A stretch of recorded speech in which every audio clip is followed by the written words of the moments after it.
when you meditate during the Dharma talk. 99% of your attention should be with your breath. Let the talk be in the background. Because the Dharma is found inside the mind. The Dharma that's words is just pointers. And so as you listen to the talk, remind yourself, okay, that they're pointing inside your mind. So if you're inside your mind paying attention to what you're doing, you're already at the right place. You don't need the talk. Certainly when you find yourself wandering outside, you run up against the talk, and it points you back in.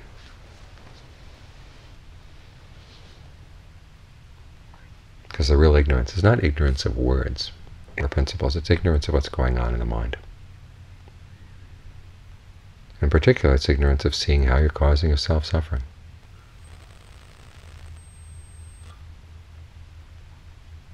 Altogether, it's ignorance of four noble truths. Ignorance of where the suffering is right now, and of what you're doing to cause the suffering, and of what you might be doing to put an end to the suffering, and actually seeing the suffering end. Those are the four things you could be paying attention to.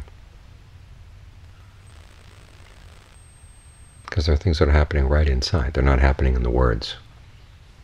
The words simply point you. Okay, suffering. Your experience of suffering. Nobody else is experiencing it. It's as close as you get to a really pure experience. Because there's no way you can take it out and show it to us. And there's no way you can compare who's suffering more, exactly what it tastes like or what it feels like. But it is something you can know for yourself. So he has to pay attention to that.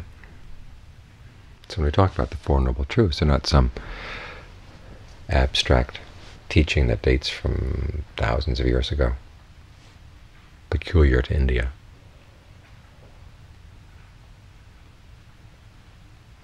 There are things that are happening right here, right now, and they're happening very directly in your awareness.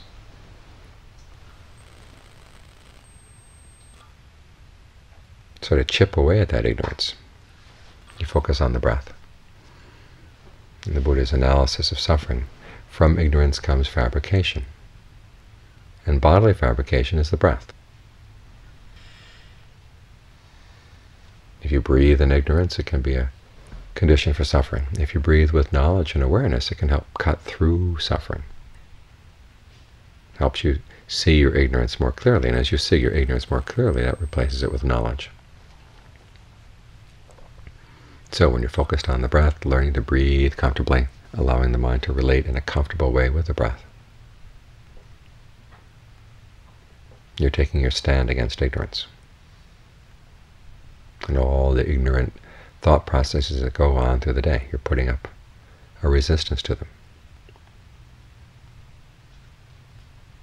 You want to understand them. And it's through understanding them that you can go beyond them. You can transcend them.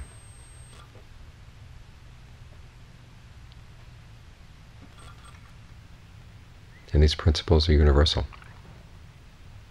That's why the Buddha called them noble truth. The word arya also means standard, in the sense of universal standard. They apply to all of us. There are no exceptions. So it's something we all have in common. We each experience it for ourselves alone, but we have it in common. Suffering and the cause of suffering. Which is why the path to the end of suffering is something that's universal. It doesn't matter what country you come from, what your background, what your language. The path works across the board if you apply it.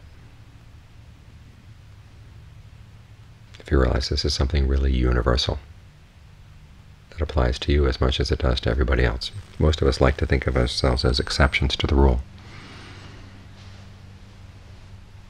It's going to be different for us somehow, especially when we hear about all the work that the various Ajahns put into the practice.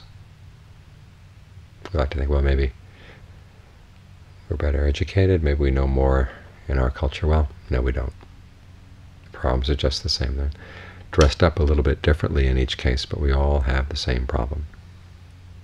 And Ajahn Fuang once quoted Ajahn Mun saying, people are all alike, but then they're really not. But then when you really get down to it, they really are. And Ajahn Fuang's comment on that was, take that and think about it for a while.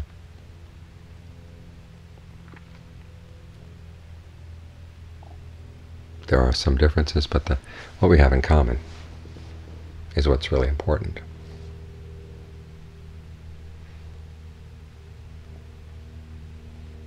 It's like that chant we had just now, aging, illness, and death, separation. These are things we all have in common.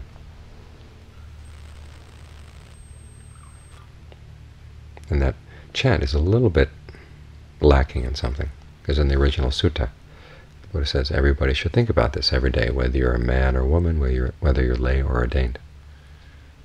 Remind yourself, I'm subject to aging, subject to illness, subject to death. Or as in the Thai translation, these things are normal for me. Subject to being separated from the things that I love. Life starts out and you're always learning new things, gaining new things, but then it reaches a point where they all start going away.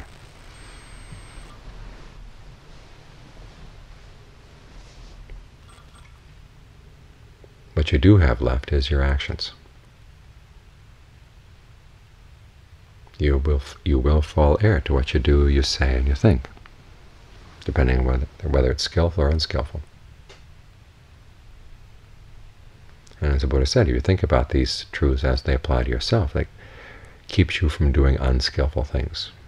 You realize, oh my gosh, if I allow myself to think a lot of unskillful stuff today, the results are going to come. They're going to seep out into my words. They're going to seep out into my actions. They'll start not just thinking unskillful things, but doing and saying unskillful things, and it all begins to pile up. Do you want that? Say, well, no. So those thoughts are meant to keep you in line, to keep you from doing harmful things to yourself, harmful things to other people.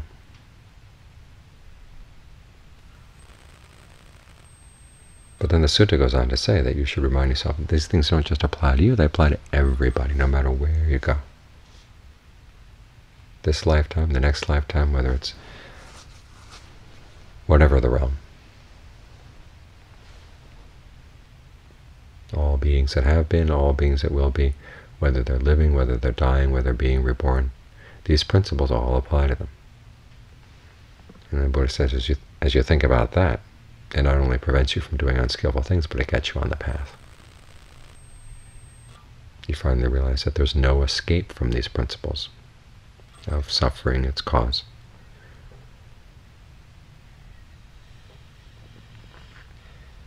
And the path has to be the same for everybody. So the cessation can be the same for everybody. You're not an exception. And no matter where you go, whether you could like to be reborn as a Brahma, or you'd like to come back maybe a little bit more wealthy, or maybe a lot more wealthy, better looking, more powerful, it all comes down to these same truths, no matter what. And that's meant to give rise to a sense of samvega.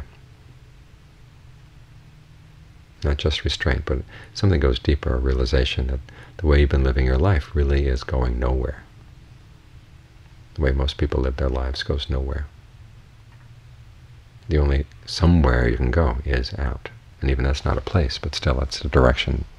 Otherwise life has no direction at all. It just kind of wanders around, looks at this for a while, looks at that for a while, kind of like the same map as if you're going to chart the way a dog wanders around the neighborhood. Sniffs at this, sniffs at that, goes wandering over here. Rolls in this, rolls in that.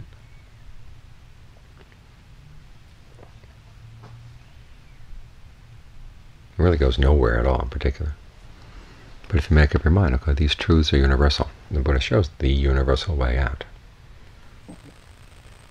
Because he doesn't teach just good or bad karma or skillful or unskillful karma. He says there are gradations of skillful karma. In particular, there's just plain old skillful karma that keeps you in the cycle. And then there's the karma that puts an end to karma.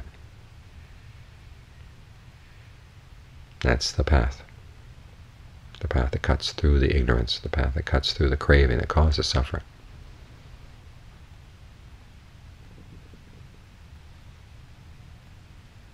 So that's the way out.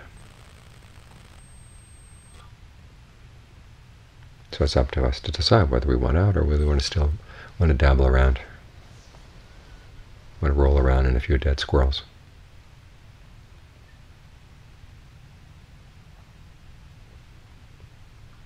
Or that we've had enough. If you had enough, okay, the path is all laid out, from right view on through right concentration.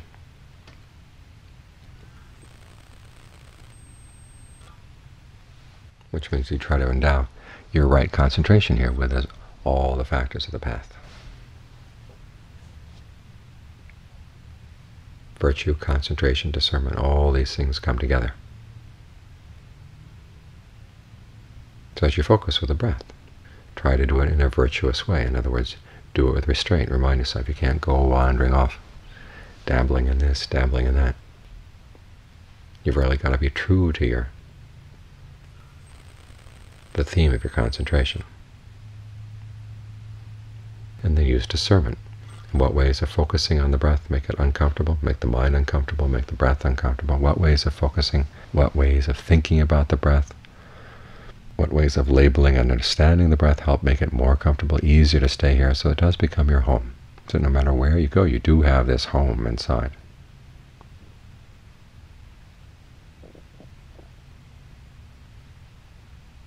So you do have nourishment on the path. That's how your discernment works. So you want to bring all of these qualities together.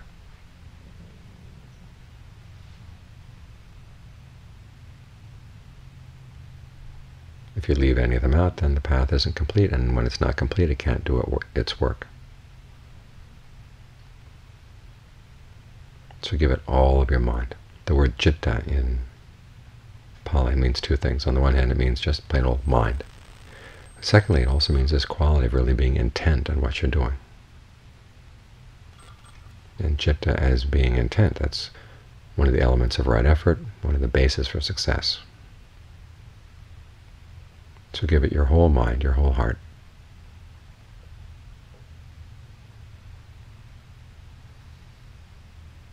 So the results will be complete as well.